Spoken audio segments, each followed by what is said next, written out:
Hello and welcome to the Health and Social Care course. Health and social care mean the entire infrastructure of healthcare provision in the UK. As we dive into this introductory module, we'll uncover the fundamental principles of health and social care. We'll get an overview of health and social care and the differences between the two areas. In addition to that, we'll learn the nature of the services provided by healthcare and social care and how they're delivered. As we progress through this module, remember that each piece of knowledge gained brings us closer to making a positive impact on individuals and communities. Now let's embark on this learning journey with enthusiasm and an open mind. Let's begin by defining health and social care. Healthcare is the delivery of medical care such as diagnosis, treatment and surgery. It can be separated into three sectors: hospital care, primary care and public health. Social care is concerned with multiple areas of daily life, including hygiene maintenance and social interaction. It's funded by social service organisations and philanthropists. Social care infrastructure has four parts: social work, personal care, protection and social support. Now that we've defined healthcare and social care, let's dig deeper into them, beginning with healthcare. Healthcare means services intended to preserve and improve health. The NHS provides many types of healthcare free to UK residents.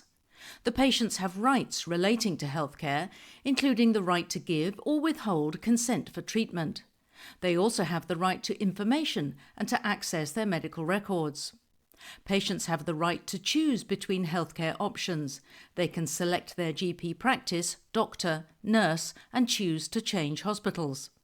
People with primary health needs who are not in a hospital are eligible for continuing healthcare or CHC because their main need relates to their health.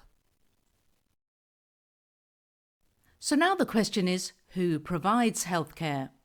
Well, healthcare can be both private or provided by the NHS. Both include general practitioners, hospital doctors, nurses, clinical psychologists, psychiatrists, occupational therapists, speech and language therapists, and dentists and opticians. We've already learned a lot about healthcare, so it's time to go deeper into social care. The local authority provides social care services to those requiring help and support due to illness, age or disability. The first step is a needs assessment, which we'll go over in depth in our next portion, this module, for which you will have to wait a little while. In a nutshell, this allows the local authority to understand an individual's care and support needs. They can then make an informed decision about a person's eligibility. To receive social care support, a person's needs must meet the eligibility criteria. The local authority will determine how their condition affects their daily life, abilities and need for support. If they are eligible, the local authority will plan an applicant's care and support with their input. Well, there are different ways that needs can be met, such as accommodation, counselling and residential care and support. However, a person has the right to receive payment to sort out their own care. The local authority will assess the user's financial circumstances, which will let them determine whether they should make a contribution or not. The local authority also has a legal duty to provide safeguarding. If they believe someone is at risk, they will make inquiries to decide the appropriate action. If necessary, a local authority must provide an advocate. An advocate ensures that an individual understands their rights and can express their views and wishes. It also needs to be noted that caregivers also have the right to social support. This also requires an assessment and for the local authority to create a support plan. And a patient definitely has a right to complain if they are dissatisfied with their health or social care service. All right, buckle up, because as promised, our next stop on the journey will be social care needs assessment. So what is social care needs assessment? Well, as we already know, a needs assessment is the first step in receiving any social care. This is provided by the local authority, and its purpose is to gain an understanding of the person's care and support needs. This helps them determine eligibility. Furthermore, a patient has the advantage of not being paid for a needs assessment, regardless of their financial situation. Now, the question may arise, when must the local authority assess? If an adult appears to need care and support, the local authority has a legal duty to assess them. They may believe that a person needs care and support when they informed social services, someone else informed social services, they were referred to social services. If someone needs care and support in the future, they can request a needs assessment. It is their local authority's responsibility to prevent their needs for care and support from increasing.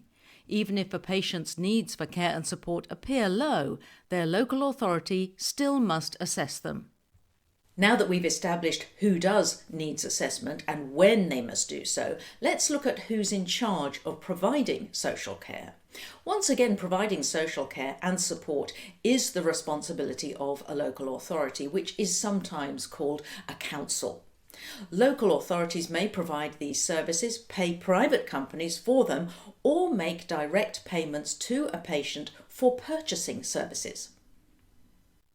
We've learned a lot about healthcare and social care so far. Now I'd like to ask you something. Have you noticed any differences between these two services? You may not have noticed, but there is a fine line between these two. Healthcare tends to refer to treatment, disease prevention, illness, injury, or disability. It's concerned with the care or aftercare of someone with these needs. By contrast, social care is viewed as providing support with activities of daily living. It also covers areas such as maintaining independence and safeguarding. In terms of delivery, healthcare is provided by the National Health Service or by private providers. Social care services are run or provided by local authorities.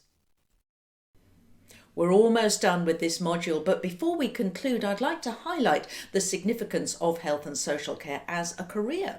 If you're debating whether or not to pursue it as a career, we recommend that you do so, because a job in health and social care allows you to help less fortunate people and have a good effect. Isn't that a wonderful feeling? We believe that one of the most beautiful things we can do is to help another person. Kindness has a ripple effect that benefits not only the recipient but also the giver, creating a better world for us all. In addition to that, there are several career paths and areas you might choose, including care worker, social worker, occupational therapist, and mental health assistant. There are courses offered in this field that will help you gain the skills required to achieve these careers. The skills that are often looked for include a sense of empathy for another's problems, a patient attitude, an observant nature, and the ability to offer practical solutions.